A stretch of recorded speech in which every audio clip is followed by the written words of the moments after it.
Cool. Hey everyone, my name is Andrew Davis, and you're watching Conversations in Pop Culture. And yes, I am Hartu Gill. And before I introduce my guest, I do want to remind everybody that this episode is brought to you by my friends over at Pocket Jack Comics, who have books like Palace of the Golden Princess and White Lily. And you can find their books at pocketjackcomics.com and on Kickstarter. And I will just say this, that Palace of the Golden Princess is a beautifully illustrated book. And if you like D&D, and depending on what D&D you like, there is something for you in that book. I am not going to specify which D&D it is, or it could be both or neither. It's up to you to decide and explore. But anyway, having said that, I don't want to dive into it because that would ruin the surprise. Because I have with me comic creator JD Calderon. So welcome to the show, man.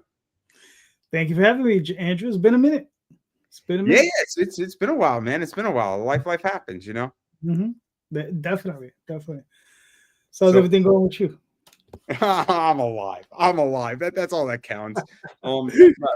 Again, it's a challenging year. Let's just leave it at that.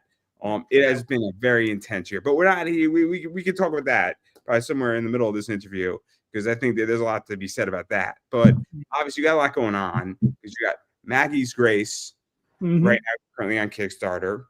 But before we get into that, I figured I would allow you to introduce who you are, because you've been doing this for 20 plus years in every facet of a little bit of American comics, actually a whole lot of American comics, a little Japanese comics in there too. But a quick introduction, because some people might not know who you are. All right. So I'm the writer and creator of the Oswald Chronicle, Tall Tales, Dreamweavers, Magi's Grace. I worked on something called Tenchi Muyo back in the day. That was in the 90s. Recently had a massive Kickstarter, raised over 100K. To reprint the issues that I wrote back in the 90s. So that was really cool. Also wrote some adult books in there. La Blue Girl, Demon Beast Invasion, also wrote Phantom Quest Corps, Ixer 3. Yeah, I did a couple things. Yeah. So obviously you've done a lot of stuff. Obviously reprinting, Tenchi Muyo is always a good one. I enjoy that. There's like 15 different seasons of that out there. I mean, I don't know which you worked on, but like, didn't they like stay in Japan? They go to space, they go to Mars, they come back to Japan. Like, it's been a hot minute since I've watched it. Let's just leave it at that. Yeah, the one I worked on was based on Tenchi Universe. It was a 6-issue limited series I did for them. So, and it was for P Anime, so it was Pioneer Anime back in the day. I was working with the producer. Her name was Hiroi Tsukamoto. Oh, that's cool. Yeah. I mean, I don't know who publishes it now. Is it like probably Viz?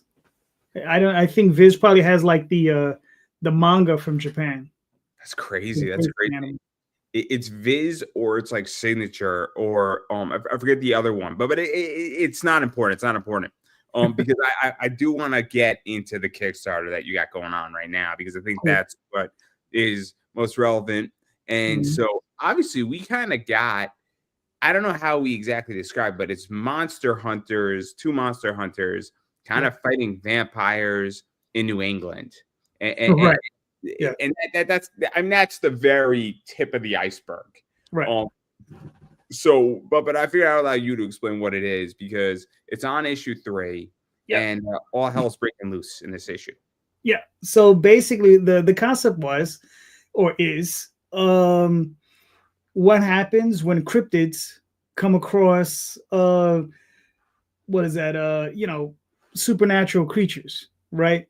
And Magi and Grace, those are the two. Those are the two monster fighters.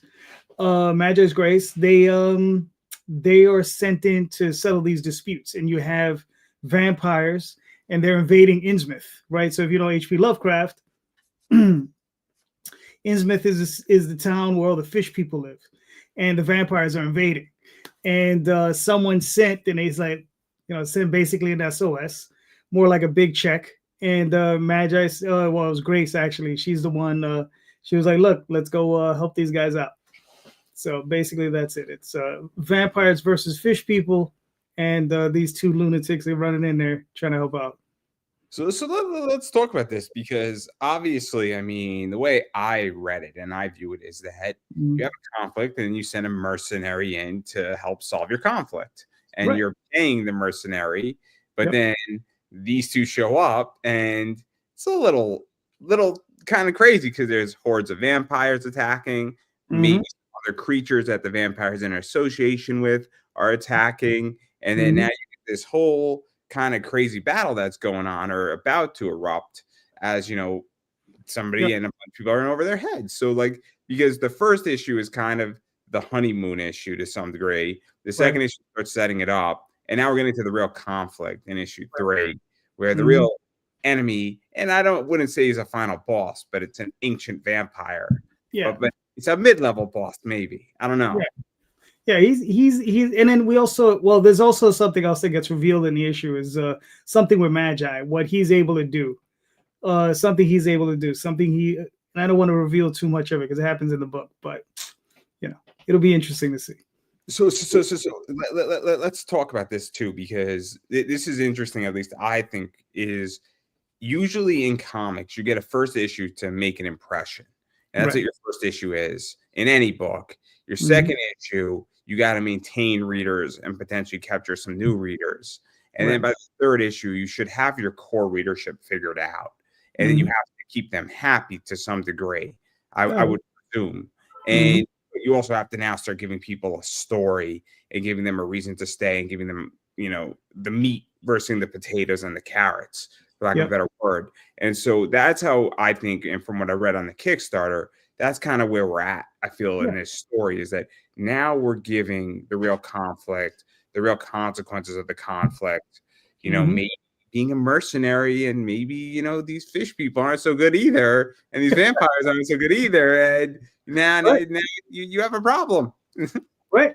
It's one of those things where it's like you have Grace. Grace is the she's a sorceress, and both of them. Well, she works for an organization called the Brotherhood of the Chamber, right? And they kind of have a loose association with Magi, right? Magi is a mercenary, right? Former paramilitary, got out of the military, went to college. This is where he met Grace. He met his wife. He met his best friend who married Grace. Um, and he just thinks that Grace married his best friend just to haunt him. You know, it's just like this chick. She just keeps haunting me. But he's worked with this other group, the Brotherhood of the Chamber, and basically the Brotherhood, they're in charge of controlling all of the mythical, magical stuff that happens in our reality. So they're always on the lookout for anything strange and weird, and they keep in association with him because he is Magi is very special, right? And Grace, she, like I said, she's a sorceress, and she's one of the few they have. They don't have a lot of them. And so she keeps firm's tabs on him, and she's his. It's funny, when I wrote this story, one of the things I wanted to do was I wanted to show a relationship between two adults. And I've worked, 30, 40 years in the workforce. We just talked about your job. I don't know if you've ever had this association. I've worked for a long time as a manager. Um, and I've had a lot of different relationships with a lot of different people, right? And then I don't know if you've ever heard the term work wife, right? Or work husband, I had a right? work husband. I did, Right, and we would tell dad jokes every Monday to each other, right. So, and we would leave together, and it's like we're a right. couple, but we're not gay at No, all. exactly. It has nothing Yeah, to do I with make that crystal clear before anybody gets any. has nothing to do romantically or it's just two people who work with one another, right? But they'll fight and kill for one another. That's what it is. It says you're in those trenches together, you're fighting together, and that's what these two are. You understand? Like, she has a husband with a kid. She loves her husband. He has a wife. He has 3 kids with his wife. And his best friend is her husband. So it's not anything romantic between the two of them, but they would fight and kill for one another because that's what they are. Because they work with one another, and their wives, his wife and her husband, they don't know what they do. Like they're like, he's a plumber, right?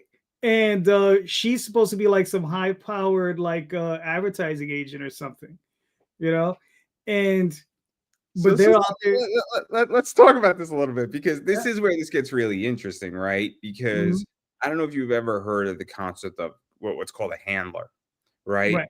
So, so, Hmm. so, so it seems like Grace is Magai's handler to some degree.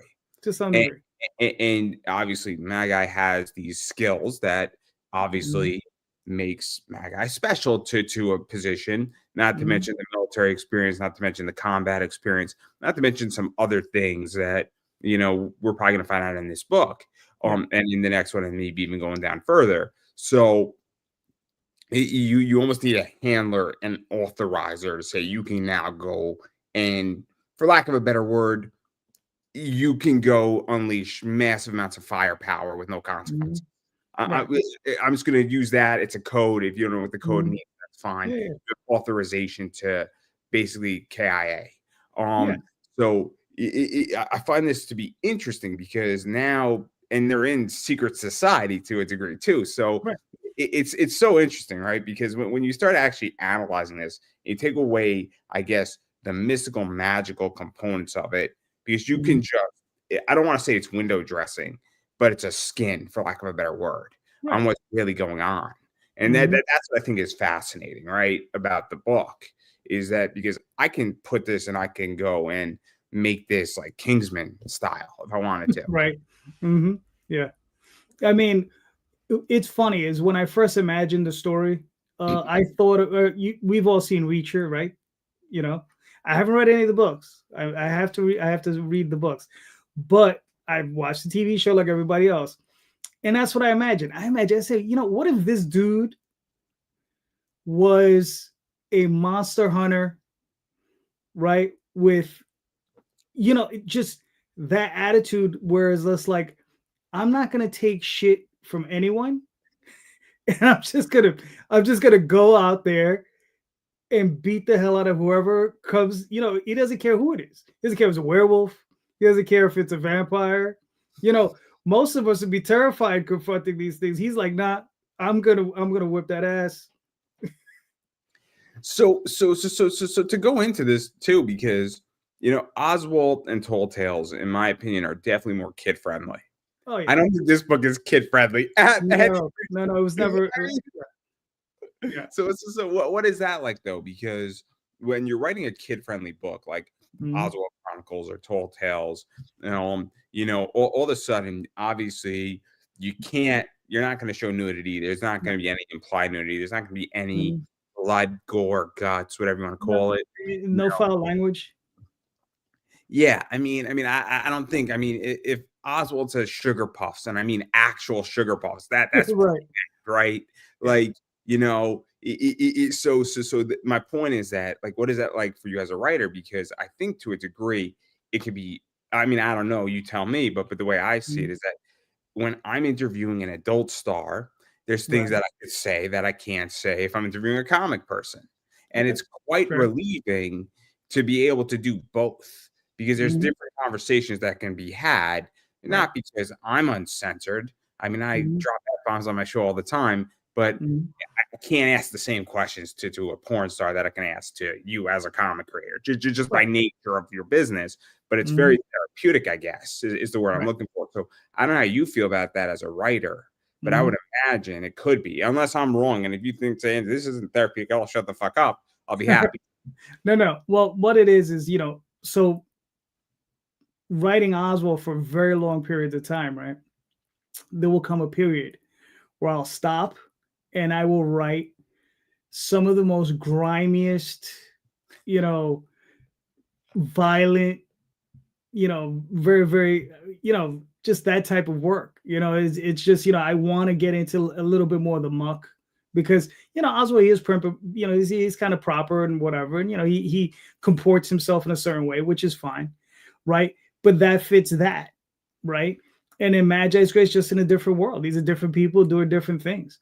And, that's just going to be what it is. And like I said, I've written adult stuff. I've written stuff that's like, pretty much graphic horror. right? So it's I did a book called Reaver back in the day, which was just that. And it's just once in a while you want to flex different muscles as a writer. So you're like, okay, let's do a little bit of this, let's do a little bit of that. And that's what this was. This was just a lot of fun. So And then to go further into this, because issue 3, without ruining too much, there are consequences that happen in this book. yep. And one of the things, and I don't know how you feel about this, but one of the reasons why I stopped reading, DC and Marvel is that every 20 issues, they just reset the universe, and you Yeah. kill off Batman, he's back in 4 issues. Not that Mhm. there's anything wrong with bringing back Batman after 4 issues. If it's a good story, there's a reason to do it. But after a while, like, there's no consequences for what somebody does. Mhm. I feel this is why manga is killing it to some degree. There's consequences in manga, and there has to be consequences on what happens. I mean, I have an idea what Mhm. happened at some point in this book and in this issue in particular, but that's something that I think is really interesting too, is that when there's real consequences that then shape things out, and like a character dies in the 3rd issue of your book, I think Mhm. there's something to be said about that. I mean, so I don't know how you feel about it, but that's the thing why I feel, people don't like the big 2 or the big 3 or the big 5 now, because Right. there's no consequences. And well, I hate to say it, but there's consequences for actions in life. Of course. I mean, yeah. I mean, it's also the problem with when you're selling an IP, right? If the title of the book is Superman, he's gonna make it out on some level, right? So how many consequences can there be? There's maybe for everybody else around him, but not for him, right? Same thing with Batman. Batman's always gonna be there. Captain America, it's all the same. The only thing I have over all of them is that it's an independent book and I can do what I want when I want. If I want to make something really bad happen to the characters, I can make something really bad happen to the characters, right? One of the interesting parts of the book though is that like you mentioned, the Oswald Chronicles, right? It all happens in the same universe. So the Oswald Chronicles happens on the, or I should say, Magi's Grace takes place in the same world as the Oswald Chronicles, as does Dreamweavers. Okay, and they never come in contact with Oswald. They don't even know who he is or what he is, right? But they know they will sometimes mention things that have happened in an Oswald comic that reverberates through their world, right? So it's there was one thing that was mentioned about Baba Yaga. They don't know what happened to Baba Yaga. They know that she's no longer around. They know she's gone. They don't know what happened, and that's something that happens in Oswald comic, right? So it's that sort of interplay that I have This is between the two. interesting, right? This is interesting because I like connected worlds, but I also don't like connected worlds.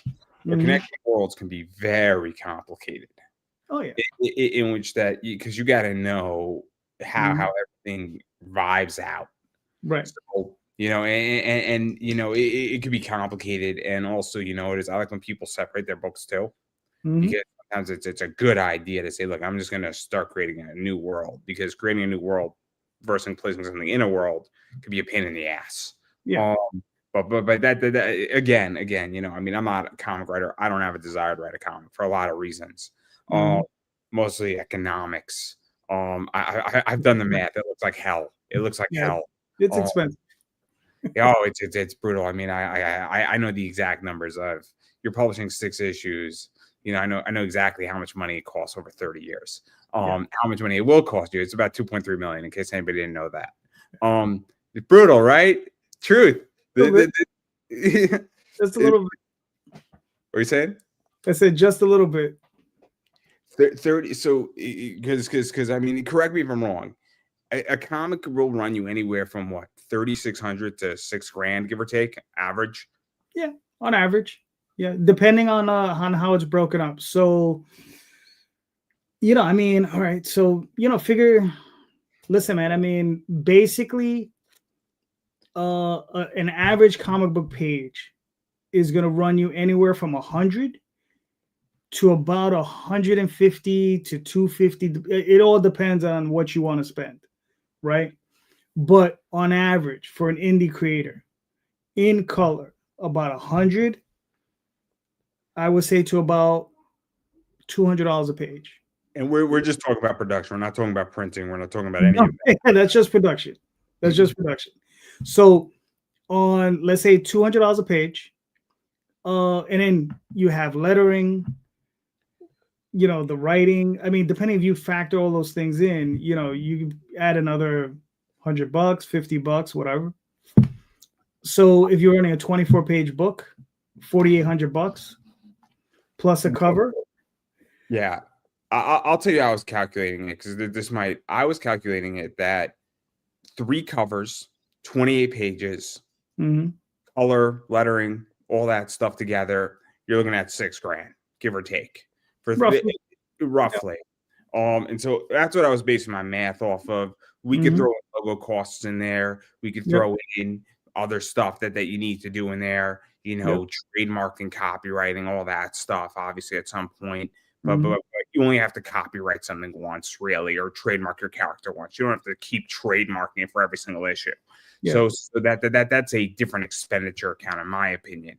But the reason why I drop it the way I drop it is that I look at comparables, and so I don't want to do a comic because I don't want to spend $6,000 to produce something when I can take that $6,000, put into an S&P 500 fund, and then legitly put another $6,000 in, and over the next 6 years, that's $3,600. Let it sit for 30 years, 2.3 million is what it comes out to ultimately when I'm 67, which is so yes. And I make the argument that is your comic going to outproduce what I'm doing, or is it that this is what you want to do as a hobby, or you just in the project, or if you don't do this, you're going to die, which I understand completely because I have hobbies that are expensive too. But that's where I go with this, is that's my whole viewpoint, is that I just can't do it. I can't justify spending that much money knowing what I give up. Unless I'm wrong about America, and then we're all fucked. So, we're hoping that I'm right, everybody. We hope that I'm right. But so, I mean, fortunately enough, like I said, I have a day job. So that covers that other end, right? With the S&P and all that stuff. 401ks and all that jazz, and, Iris. And then the comic stuff is just trying to get it to a point where it pays for itself, right? So once you got it to that point, which is for Oswald, it's probably about 90-95% there. So I'm still dropping a few $100, maybe a couple thousand every year into it. But it's almost where it needs to be at, where it's breaking even. Magi's Race is making a profit. Dream Weavers are making a profit. So, So it's interesting, right? So let's talk about my eBay business. And this is where I think comics gets all messed up, is that when you first start a business, you got to pump and repump and reinvest into it and hopefully grow it, because very few businesses are profitable on day one. It's very hard to be a profitable business on day one.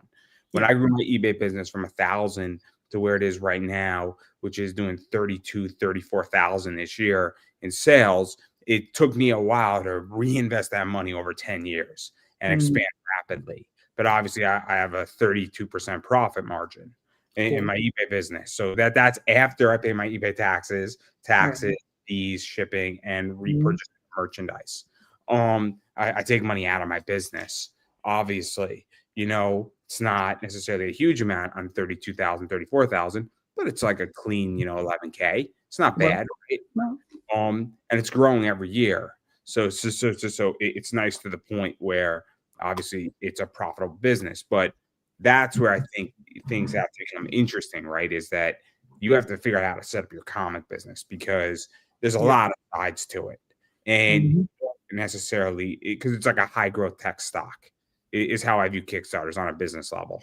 There is a point where you turn a profit in your high tech company, but it can take 4 issues.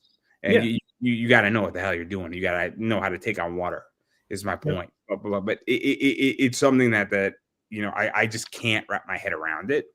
And it's like I can't justify spending $36,000 to do 6 issues. I just can't do it. I mentally can't do it.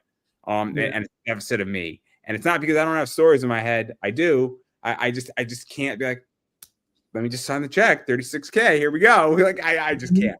I just mentally can't do it. But then again, I could spend $36,000 on a baseball card. So I don't know. Maybe there's something wrong with me. I don't know. So but I can touch the baseball card.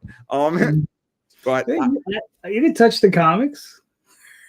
I feel it's too risky. That's the problem. It's extremely risky. But here's the thing, though, is like, I've been writing since I was like 8 or 9 years old, maybe even earlier. But I've been writing comic scripts since I was like 10, maybe 11. So it's in my genetic makeup. I just like doing it. You know what I mean? So it's a very expensive hobby, and that's all that is. And I don't look at it as any different than that. If you were golfing, good set of clubs are going to run you $30,000-$40,000. To get into $40,000 for a good set of clubs. What clubs are you buying? You mean a golf club? I'm sorry, I thought you meant the actual physical club. My bad. No. I'm talking about golf clubs, man. I'm talking about a good set of golf clubs. No. I gotta call you out. A good set of golf clubs will cost you about $4,000, not $40,000. Big difference. $40,000, really? All right. Well, what would a good membership to a good golf club cost you? It depends. So blue collar, where people drive Corvettes, probably like $18,000 a year. So joining a place like Fenway or Wingfoot, you're looking at $120,000 to $200,000. Right. So all right. So even if it's just $18K plus another $4K for clubs, look at $22,000 a year, right? And then if you like to travel, it's just going to cost you even more because you're going to travel other places, right? Because you don't always want to play at the same place. Right, it's not much different. If you're into boating and fishing, what's a boat gonna cost you? A good one, fishing, a good size one. Hey, fishing every year costs me like maybe $600-$700. It's not bad. Well, no, but if you get 20-foot boat. Yeah, I'm gonna go buy a boat. That's a great idea. Me driving a boat. That's a great idea. Like really want people to die today? Like, don't kill anybody, bro. You'll be reading on the news. There was a high-speed chase in a lake, and you'll be like, I know whose boat that was. Yeah, well, it might be Tom because he owns the lake, so But yeah, man. I mean, I look at it like this: it's like any expensive hobby. If you like to collect cars, same thing. I mean, the amount of money I spend on comics annually is crazy. I write it because it's an expense for my taxes, so I have to keep track of them and all that jazz. So it's like the amount of money I just spend on physical comic books. My R&D in my taxes is crazy, right? Because for the podcast and as a card collector, my R&D is wild, and people are like, how do you have an R&D like that? And I'm like, well, what it is? I need to have this expenditure, this expenditure, this expenditure. My PSA account is tax deductible for grading purposes. A bunch of stuff is, it's crazy. I have to buy cards that I have to give away for free as freebies in my order because it's good for business, but that's tax deductible. I mean, it's crazy how you can structure taxes because I'm one of those kids. I don't know if you do this, but every New Year's Day, I read the IRS code. Well, no, I have an attorney. Well, I have a tax preparer. I'm an attorney. But no, I don't read it. The tax code is massive. Or do you just go through the addendums and just read the new tax codes? I read the whole thing over the course of like 2 weeks. Like I mean, I'm not like reading it like word for word. I mean, I'm skimming parts of it, but I have a pretty good idea what's in the tax. What's in there? Yeah, because it's massive. The reason why I do it is that I want to spot efficiencies and loopholes and benefits that I can take in my business. I mean, this is just 101 for me. This isn't like, I mean, I enjoy reading the tax code. I'm one of those kids, I'd be perfect. In fact, I should be hired to disassemble the IRS, but not the point here.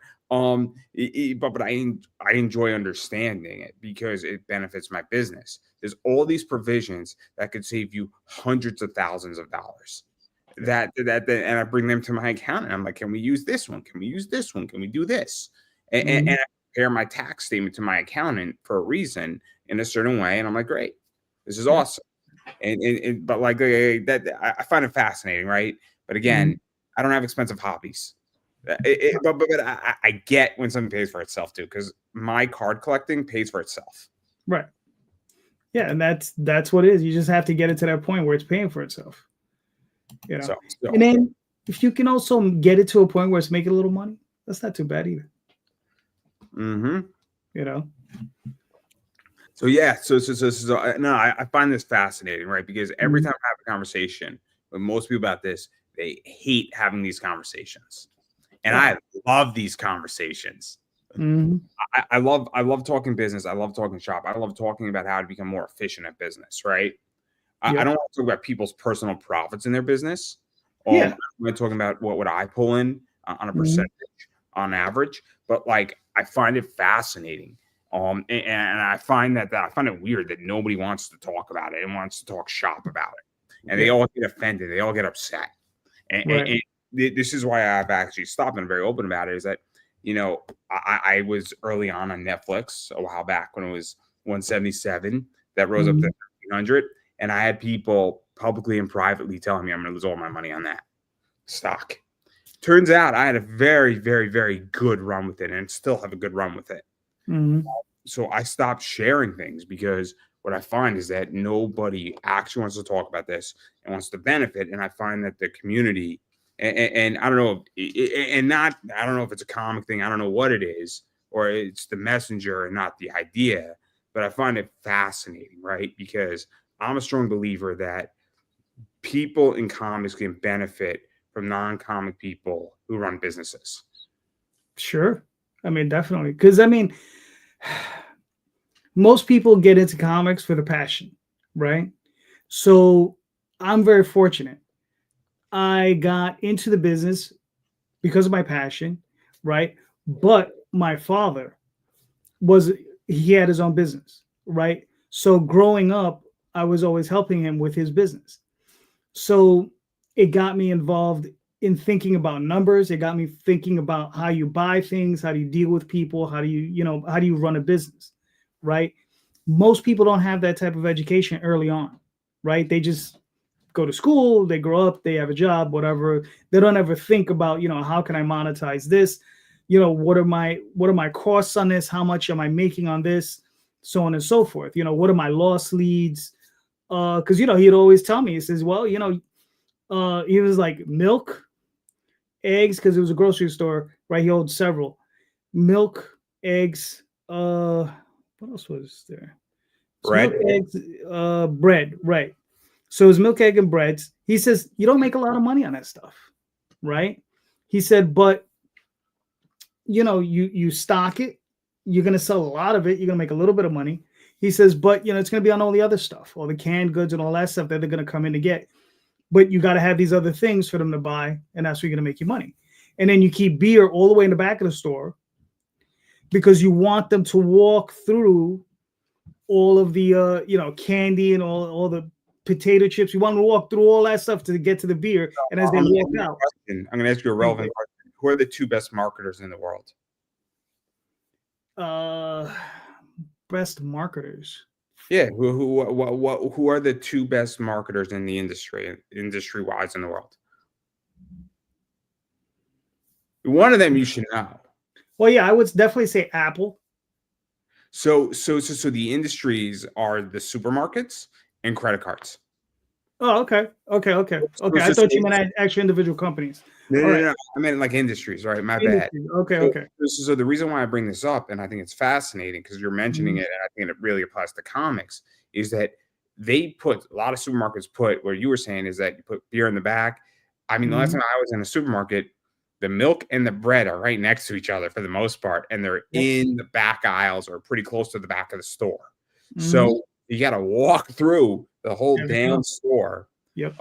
Unless you're fortunate enough to have a Stu Leonard's, which you got to walk through the whole store anyway. If you're fortunate to have a Stu Leonard's, you know, and I have a Stu Leonard's around, you got to walk through the whole store anyway. So it doesn't matter where the milk is. Nobody gets out of that store without walking through the whole store. But the milk's in the middle, by the way, in case anybody was wondering about that question. But hey, look, I get my strawberry milk from them. It's great, right? You know. Anyway, Clover the cow. I mean, I'm just calling it, right? If you're in Connecticut, I mean, I'm just saying Clover the cow. But my point is that when you run a Kickstarter, you have to know where to place your stuff, and you have to understand the $5 product and the $100 product. And when I run my eBay store, I right now have a $1,500 card in my eBay store, and I have a $6 card in my eBay store. And there's a reason why both those products exist in my store, because the margins on those products are very different. The margins are massive on that $1,500 card, but not everybody can afford one of those. And I would imagine if you're selling a $200 comic or a $70 comic or a big package of comics, the margin is different than if you're selling a $20 book. Yeah, for sure. You know, I mean, the go ahead. No, please. I mean, the stuff that I would say that is most important is the basics of the business, is understanding margin, right? Because I think that's the portion that a lot of people don't understand. I have this constant, and then also where to make money and how to utilize your money, right? And this is an argument I get into with my co-host on my Sunday show, Jay, all the time, right? He's a huge proponent to print offset. I'm like, I don't mind offset so long as it's being done intelligently, right? So what I mean by that is, okay, if you do a Kickstarter and you raise $1,000 and you only have an order for you need 70 books, you're not going to print 1,000 copies of a book or even 500 copies of a book to fulfill that. Okay, because it's going to cost you $1,000 to get that print order offset. Whereas if you do it through POD, which is print on demand, that order might run you $200 or $300, and you walk away with a profit of like $500 or $600 after shipping. Whereas with the other one, you're going to end up in the hole. You're going to end up with more product, and you're going to get it per unit cost is going to be very low, right? But you're still going to be in the hole. You're going to be holding a lot of product. And unless you have a way of getting rid of it very quickly, you're just going to be sitting on it. I buy cards wholesale. And by the way, anybody can do it, right? Because when you buy 20 or 25 cards, instead of it costing you 10 a card, it costs you 4, right? So, but it's $100 for 25 cards. So it's a no-brainer, right? Yeah. I am not at the stage where I can go to Topps or Panini and say, I want to buy 500 cards. Can we get the cost down to $1 a card? Right? But I'm getting there closer and closer, and that's probably 2, 3, 4 years away. When that happens, my order volume is going to go up, but my unit cost is going to go down so much that I could sell those cards for $5 and get rid of my competition and still make the same amount of money, right? So and make even more money by definition. So, but until I'm there and I have the capital to do that, it's just not. It doesn't make sense. But at the same time, I mean, but it's interesting because this whole debate about offset, it's also about where you feel your project is going. I mean, if you think you got the thing right, I mean, and you have a concept and you think you have the demand for it or you want to hustle it, I mean, it's a complicated debate because how much offset, how many do you need to print, like 3,000, or is it a little bit less now? No, you imprint. There's a printing company in China, Quinn Printing. You get 500 books, 32-page book. I think it's about $480. But shipping will tack on another $400 onto that. So, you're probably going to pay like 90 cents a unit, right? Maybe $1 a unit at that point. If you do 1,000, you're probably going to pay like 75 cents a unit with shipping, right? Um, whereas with POD, print on demand, is going to run you anywhere from 250 to $3 a book, 350 a book, depending. And isn't it also with POD, you could do it locally? I mean, not locally, but you could do it in the US, which is also a different component too, because you don't have to go through customs, you don't have to wait, 2 months. And there is something to be said about that too, because speed can also be a big thing. Yeah. I mean, I don't know how you feel about this, but I'm not going to mention it. I mean, there's 4 or 5 that people can come to their own conclusions, but people have said, oh, their book is coming out in May, and now they're just getting their books back from their printer, or they're just to the printer and they're doing quality control. And what am I going to get the book in January? I mean, you said the book was supposed to be in May of 2025, not January of 2026. I mean, I don't want to shame anybody. That's why we're not mentioning names, but there's about people who are in that situation, and that's a big issue because I mean, I want to read my fucking books. I just gave you $25. Where the fuck's my book, man? Like, I'm fine with waiting for an indie project, right? Because the project funded in November of 2024, supposed to be in my hands in May, and now we're talking about what, like 16 months? That's kind of a big ask for your client. Yeah. But it also depends. I don't know what type of book. I don't know if it's a graphic novel, hardcover, whatever. 28 pages. Is what? 28 pages, 32 pages. 32-page comic book. All right. So, I mean, I don't know how big the campaign was, because if you're gonna sell, if you have like a 500, 600 books, it's worth it for you to send it overseas. I don't know what those, what happened with those individuals. It was just art delays is what happened most likely. It's art delays and then coloring delays. And if you got 3 or 4 projects going on and you're working on 3 or 4 projects and our team has a delay, things happen, right? But it could also be, I don't know the full story either, right? So I don't want to make any assumptions, but I'm going under the presumption of art delays, or maybe it took a little longer to draw the book, right? Which is fine, right? That's not a big issue. That happens, or an art team changes, whatever it is. But the printing isn't the problem. It just got now to the printer, right? It is what it is. So, but if they were sending it to China, it would take 3 to 4 to 5 months. 2 to 3 months. I'm being generous. No, 2 to 3 months. You get them the files. The books are usually printed within 2 weeks, and then for them to ship it, it takes usually about a month and a half, 2 months. That's usually what it is. Crazy. But that is what it is. But that should all be factored in. But this is also why I tell people, you should not be launching a campaign unless your project is already ready to be printed. Some people, like, some of them need the money to try to finish the project, but I'm like, look, this is where you got to suffer a little bit in the beginning. Have that money up front so you can pay for your artists. I'll ask you a question, and it's going to be an interesting question. Right. Who pays on the first date? I don't know about anybody else. I can only speak for myself, and I know with my wife, I paid. So the point I'm going here is that I know where you're going. Yeah. I think a man should pay, right? And if a man cannot pay, he should figure out a way how to get the money. Right. It is where I'm going with this. Whether you borrow the money, you work hard for the money, you figure out a way how to get the money. You get the money because it's just what it is, right? So it's the same thing with a Kickstarter. Is where I'm going with this. Is that you should figure out how to get the money. I'm not saying you should do something illegal, or maybe you should. I don't know. I'm not your advisor, and I'm not suggesting any of that. But great, drive Uber on your weekends if you need to get the money. Work an extra shift at your job. Cut back on some bad things. Sell some collectibles. Whatever you got to do to get it.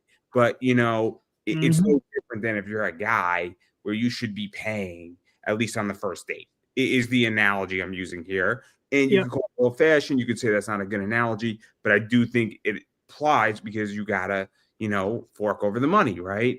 Or at least you have to have half your book done at the minimum. I mean, that's how I feel at the very least. I don't know how you feel, because I get that I get not everybody has $6,000 lying around and can raise $6,000 of their own money. Maybe somebody raises $3,000. I'm fine with that. I get it. Right. But at the same time, it makes me nervous when somebody only has $3,000. You got 12 pages of a 24-page book done, and you now raised $4,000. Right. Can you really get this thing done? I mean, it's a fair question, right? Yeah. I mean, look, the way I started with this, this was a long 2007. I don't know, somewhere back there, somewhere like the early aughts, as they say, 2005, 2006. I was running a print brokering business, right? So I was brokering business on the side, and um, I had done it. All right, so I was working with a separate printer. I had gotten some work, shipped it off, was ready to pay my supplier. My supplier, it was a big company. They got into a huge argument with somebody else in their company. And I was ready to pay for this order.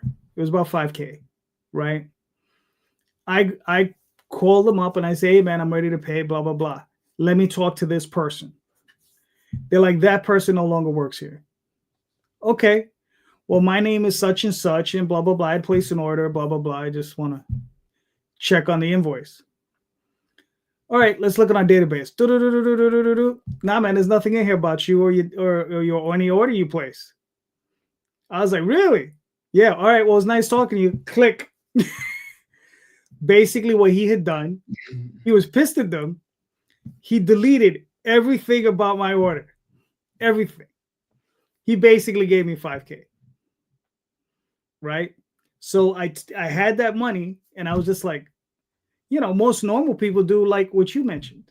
Throw it in the S&P, right? Throw it, go on vacation. Oh, no, nobody does that. They go out and they have a good time. Right, they go on vacation. Well, I have friends who throw it in the S&P, but it depends where you're at, right? I was like, nah, I'm going to do a comic book. So I had $5,000 and I made a comic book, right? That's do it. Right, and then when I ran out of that money, I was also at the time playing online poker.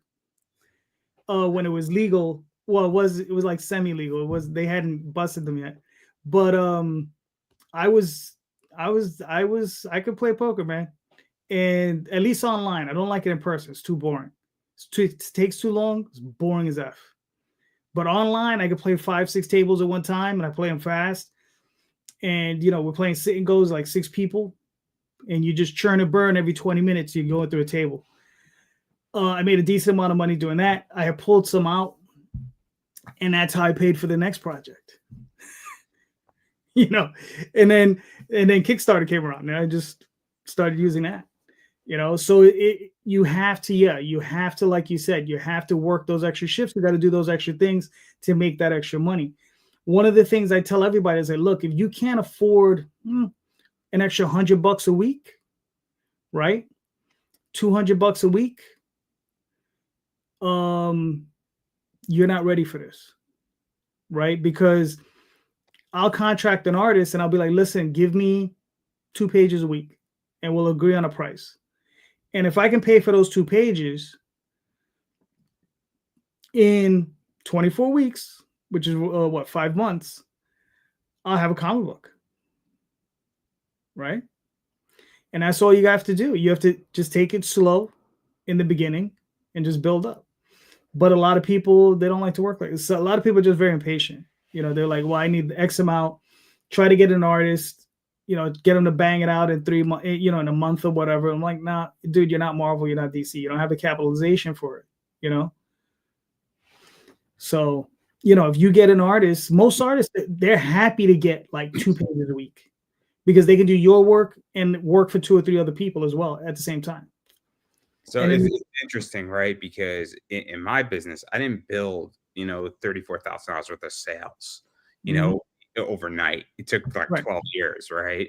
Exactly. It took a lot of products. I've sold everything. I've sold everything from Legos to Barbies to comics to Hot Wheels cars to Duplo blocks, to Pop Funkos to cards. You name it, I've probably sold it.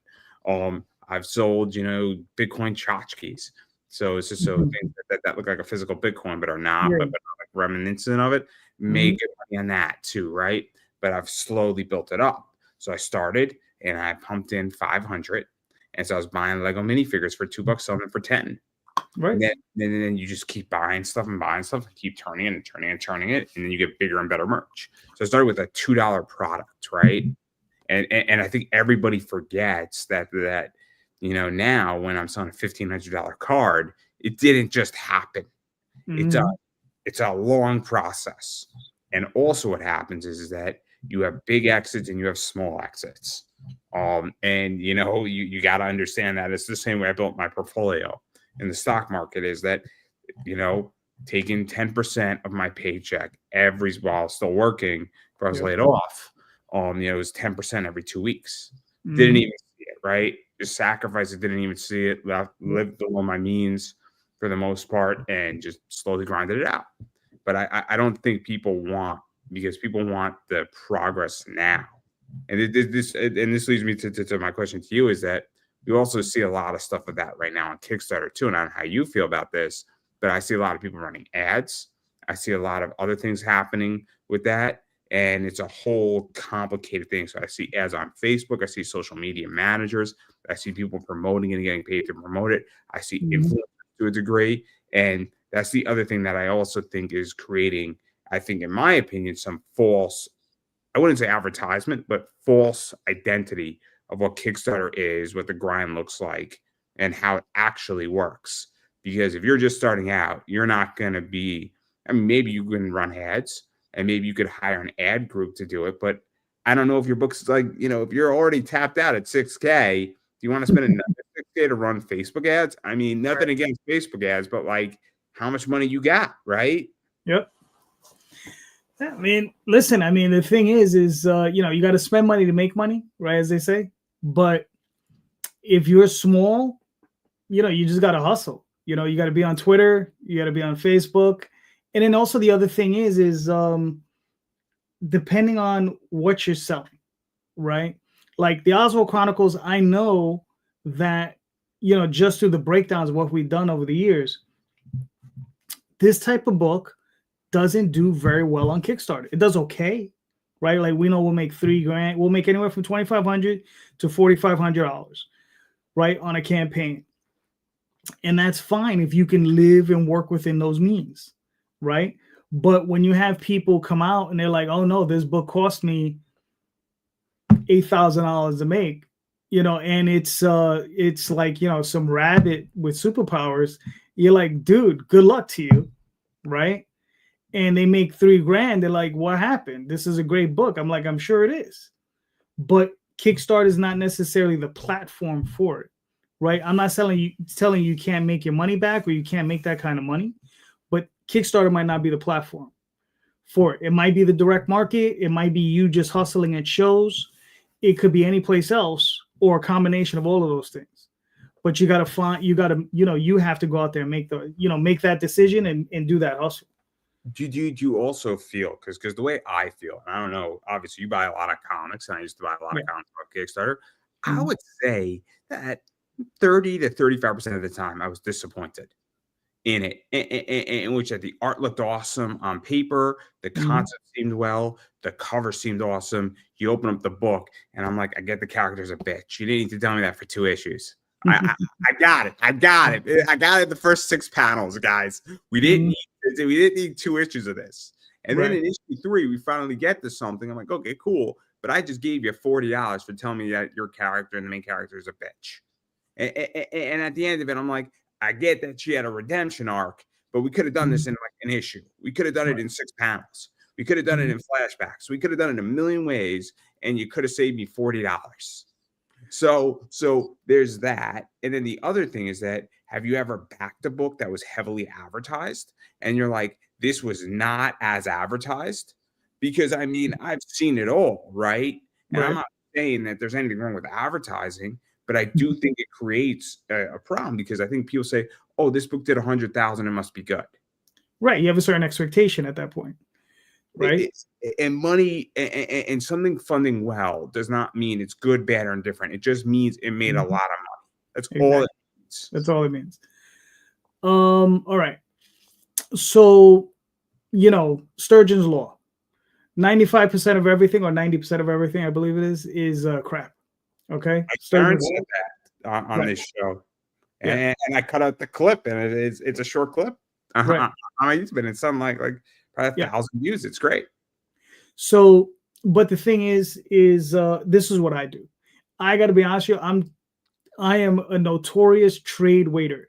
I don't really buy comic books, right? Are you one I of buy those guys? graphic novels and I buy hardcovers, right? So I'm a trade waiter. So what I'll do sometimes with a comic, if I like it, I might buy the first issue. If I like that first issue, I'll wait. I'm just gonna sit back and wait for that creator to get me a trade or hardcover, and I'll pick that up. If I don't like it, then I've invested 20 bucks, and that's okay. That goes into that pile, and I leave it there. And that's just the way I look at it, is like this. That's a minor investment for me to, like, to move on it later, if I do it like that. But it's rare that I'll buy every issue of a comic. You know what I mean? Some of it is because I'm trying to help somebody out, and partially because I like the book. But it's rare though. So I am known for buying certain covers, and Mhm. I'm known for buying things, and I'm an art hunter, or I say this looks just awesome. Like Mhm. like I like certain covers, Right. and I bought a comic cover because I like the background and I didn't like the character on it, and I wanted to take the character out and make the background of the book like on like a gigantic print. And I said to the Mhm. person, "Could you do that for me?" And they never got back to me, but it was like an awesome city kind of cyberpunk-esque thing. I'm like, man, I just want like an 11 by 17 of this. I don't want your Mhm. character on it. Just take out the fucking character, and I just want um, don't even never opened up the book. I just like the way the book looked. Um, Mhm. and then I like certain college players. I like the way they look. I have a Right. particular taste in women. Preferably me and Travis Scott might share a few things in common. Okay. On our particular taste of women. But Mhm. if you have a character who looks like one of the Kardashians that Travis Scott dated, Mhm. I might buy that book because well, it fits my taste, and I happen to like muscle mommies too. So if you have a muscle Mhm. mommy in your book, I might buy that too. Just saying that I have a particular taste on Right. what I buy. But I won't open up your book if you have it. I'll just look at it. I'm like, cool, I like that. That's my taste. So Mhm. I'm known for that. But if you don't have that on issue 3, I'm not buying issue 3. You got it on issue 4, I'm all in. So Mhm. I'm known for that. Um, but again, I mean, I'm also having a hard time because I look at all these books. There's right now 6, right? I'm not going to name Mhm. them because I don't know who you're friends with. I don't want to Yeah. create problems for you. If I was flying solo, I would absolutely call out all of it. But they're heavily advertised, and then I look at the campaign. I say this book's average, but how did it do this amount of money? Right. And I have questions about this, Mhm. and I feel it creates an artificial. I I have those same questions. I'm trying to crack that egg too. Like, because yeah, we all see those campaigns where they just have a massive amount of backers, and I'm just like, where did they get this mailing list, right? I don't Uh, even think it's a mailing list. We look at SWATs, right? SWATs mhm. cats or whatever. It's not a mailing list. They Oh, the just SWAT cats. yeah, they run Yeah, so yeah, yeah. ads on Instagram and Mhm. Facebook that their ad budget must be $25 to $30,000. It must be. It must be. Yeah. I mean, I don't know, and I'm not saying it's a bad investment. What they've done with that, it's probably a decent investment, but it raises questions. Is that how much capital do you have to do this? How Mhm. much backing outside of Kickstarter do you actually have behind you? And this is a really good question because if you have this Mhm. much backing outside of Kickstarter, why are you here? It's a legitimate question. Yeah. It, I it, it, mean, who do you know which publisher did SWAT cats? oh, it's Kevin something did I can't think of his last name, but he's been around for a while and he's been involved in a bunch of publishing. He left his own company and then he got the license to bring it back. But Right. like, I mean, I think it did what 200, 300, maybe $400,000. But Yeah, made a lot of they're money. their ad budget is insane. It has to be. I mean, I don't think I'm saying anything that will get you or me in trouble. I think it's pretty well known that they're spending so much money on ads but you have to have that money to front it, unless you're borrowing that money, which creates a whole different economic problem. I mean, if I was to do a financial audit and Caleb hammer that shit, I mean, it would be fascinating because I am so curious because they're spending a lot of money on ads. Undeniably. I mean, so like, but I have this question where I'm like, how do you have this money to do it? Because you must have real money behind you. Yeah. And this is where it becomes an artificial market. Mm-hmm. Well, they raised over $700,000. So I would not be surprised if they spent $70,000 on ads. Would not be surprised. Yeah, well, probably 10% of their budget. It's not that surprising, I mean, but I mean, I don't. They probably spent because they probably didn't figure it was going to make that much money. They probably maybe figuring 100, 200,000. So I figure maybe they probably initially put in 20, 25,000. It's still a lot though because you don't have that money. So you don't get that money until after the fact. So where did you get that money initially, and what institutional backing do you have? Because that's the real question, right? And this is, I mean, I got a million questions about this, and maybe I'm the only one asking it publicly, but and I have no problem dying on the cross on this one. But this is because I don't think it necessarily hurts another comic creator, but it definitely creates issues of expectation. Yeah. But also, it's like, where did they advertise? Because I know, all right, because I was part of, like I said, the Tenchi Muyu campaign. They raised 150,000, 159,000. Obviously, I did my part in helping promote it. But I know the guys from Armager, those are the guys who actually have the property. Like they got help from the company they licensed it from. And they got it put up on some high profile, like online magazines for anime, right? And they got it promoted on there. And I think that's where they got a lot of the attention from. Now, could SWAT Cats have done something like that? I don't know. I mean, I legitimately for the like last month, every day I saw 5 ads on Facebook from them every day, and I saw 3 on Instagram every day. So every day I saw 8 ads on Facebook, and I'm like, I don't want to see this anymore. I looked at it. I'm like, I just don't have the money, right? Like, I mean, I watch my budget, because when you're out of work, you got to watch your budget. But like the point is that when I'm getting 8 ads for something, it's the same thing with Oshi Push that did 500,000, which was a card game that I backed. They ran a lot of ads. So I'm not saying running ads is not the problem. It's just because also the other thing about that, for those who don't know, is that you need somebody who knows what they're doing. And that person, so you're paying for the ads. And then on top of that, you're paying somebody to run the ads. So, and it's usually a firm. There's 4 or 5 of them. And it's not hard to figure out who's running what and what's doing whom. And these people are experts at it, and they wouldn't be raising it. But my understanding of SWAT Cats or whatever it's called is that they probably just kept throwing fire on it as they were seeing the results, which is good. But at the same time, I mean, how do you have $40,000 just lying around to run ads? Because you got to pay for all that shit. Yeah. And that it goes back to being small and growing.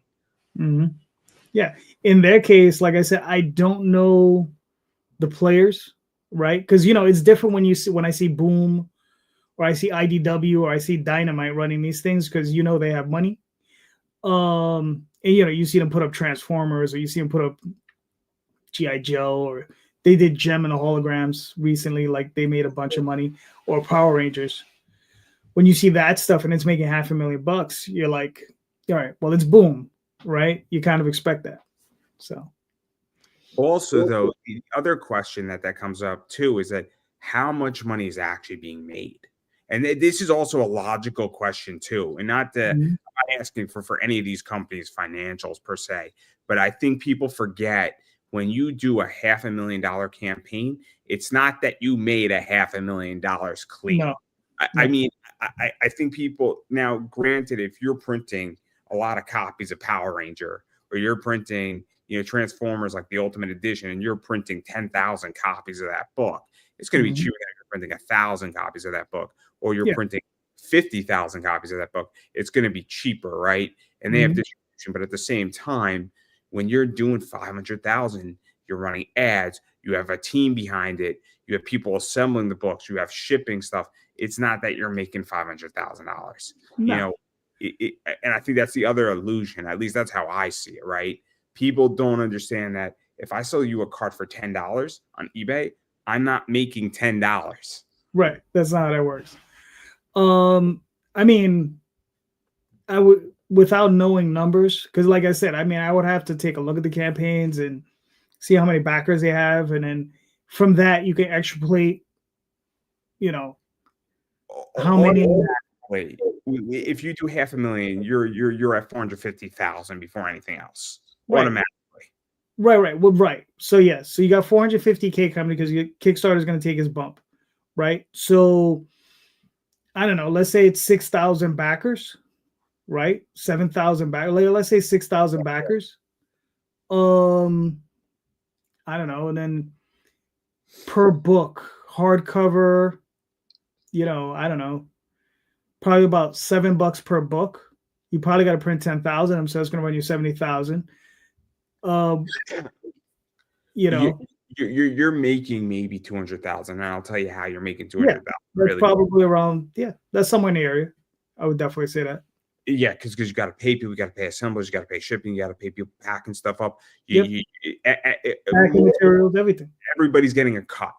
Yep. Once you go over $100,000, people take a cut of it out of it. It's just the way it is, right? It's no different than the diamond taking their cut and a comic shop taking their cut. It's no different, but I digress here. Again, I don't want to get into the financials because I just have an idea, because when I run a business, eBay, as far as what they take and the expenditures that go into that, are very similar to Kickstarter. As far as, especially when the big eBay guys, when they're doing like $1 million sales stuff, it's very similar to Kickstarter on the percentages, which is crazy. Especially when you're selling $10 items. It's super. eBay takes 13%, in case anybody didn't know that. Which is high. So and it's whatever. I don't want to talk about it. It's eBay. But so when you're selling a $1,500 card at 13%, it's a lot of money. But it's capped actually on eBay at $7,500. eBay cannot take more than $7,500 on any one item. So super cool to know that, right? So if you sell a $4 million item, eBay can only take $7,500 of it.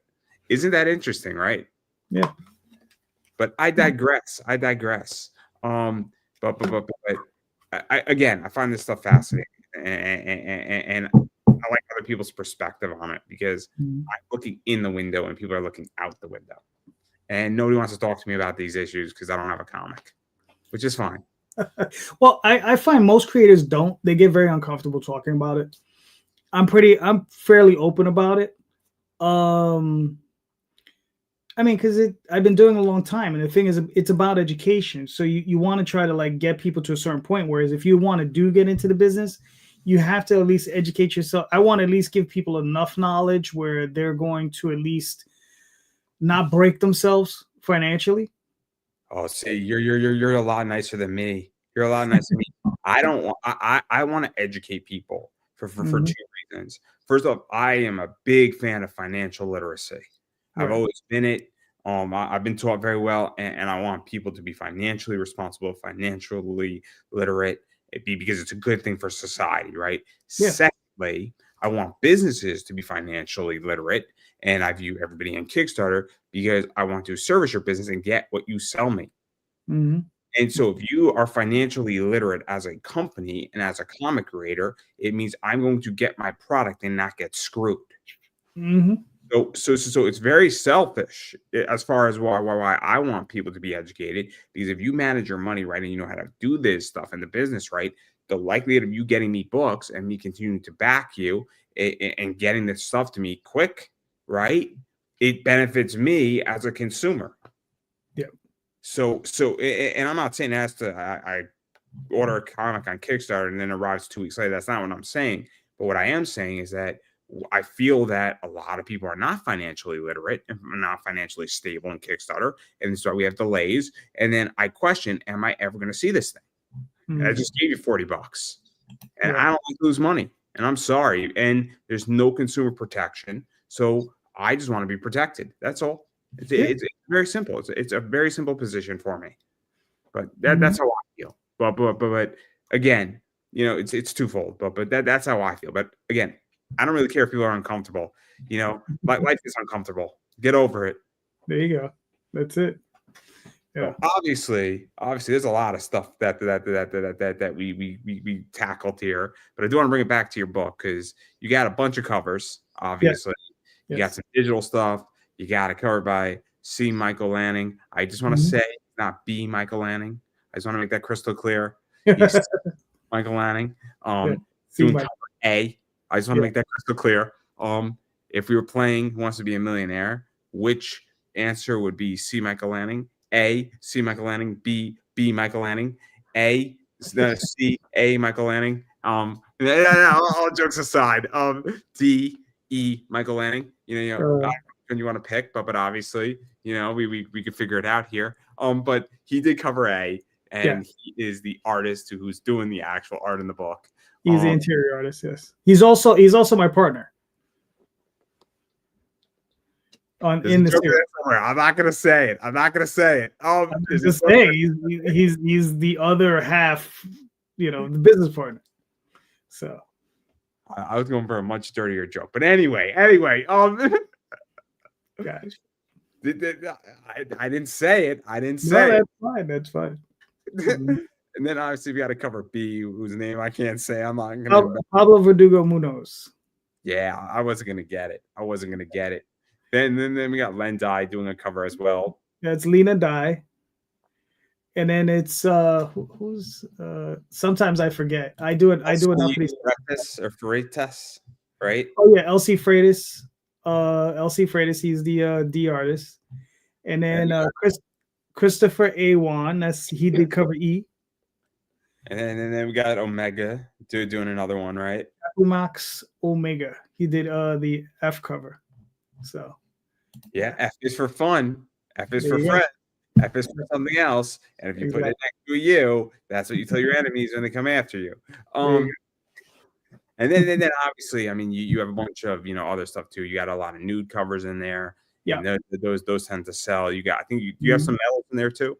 Yep, the medals are in there. I don't think I'm offering.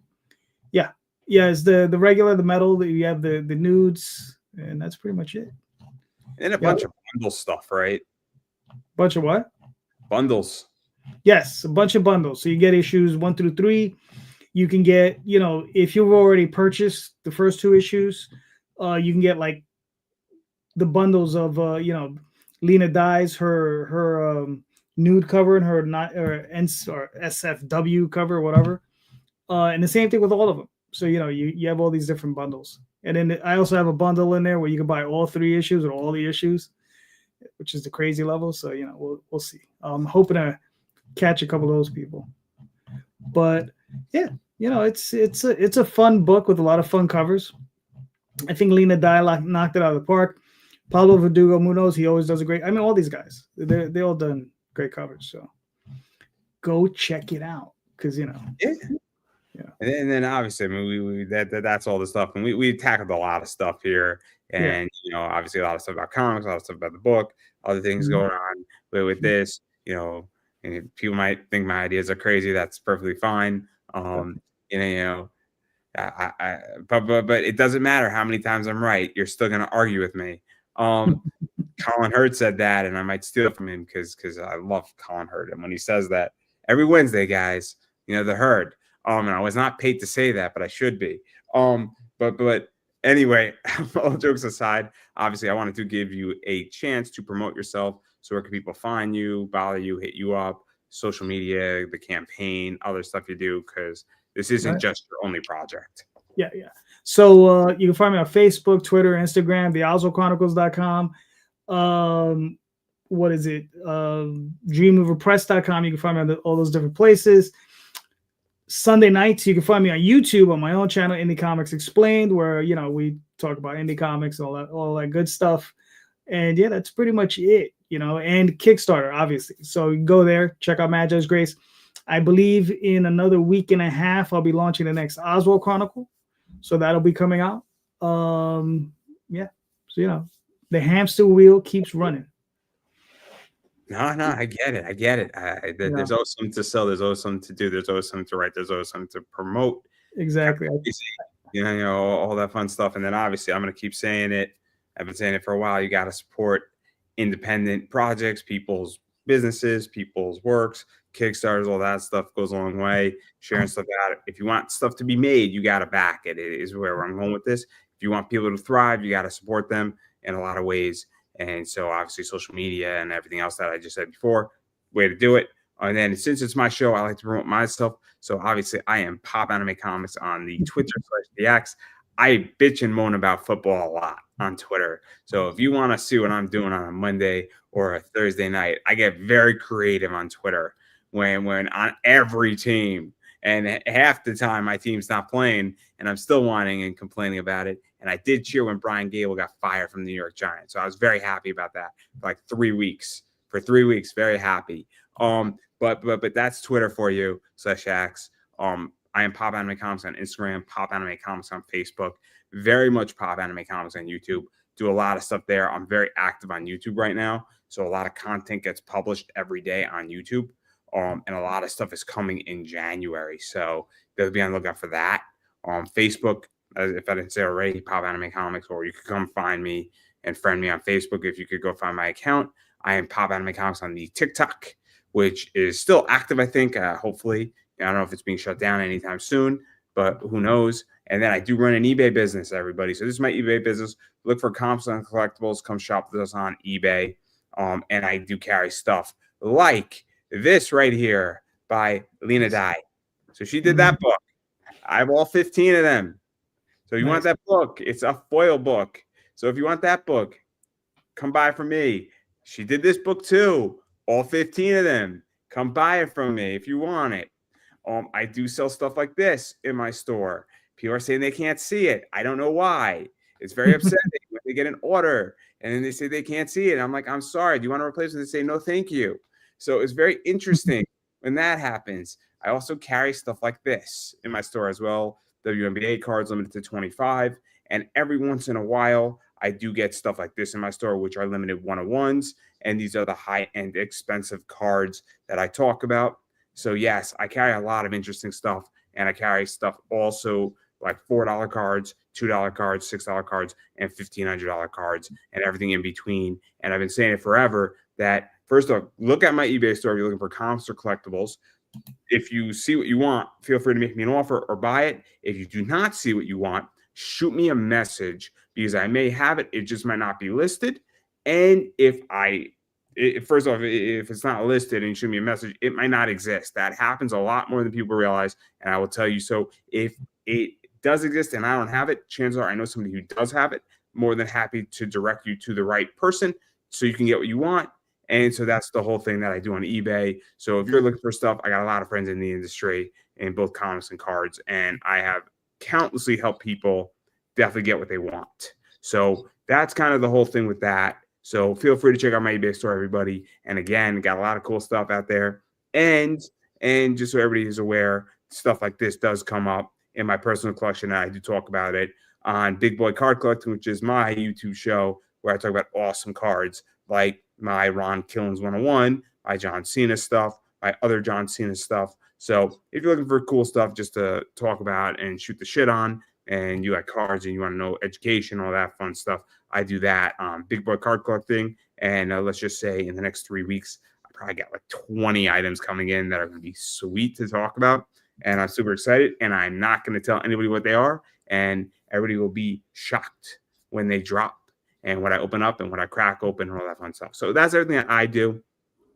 So again, just Pop Anime Comics, just Google me. You'll find me somehow, somewhere. And if you can't, look for the smoke signals on Wednesday night. And sometimes we do meet under the Brooklyn Bridge, but on the left side or the east side, not the west side.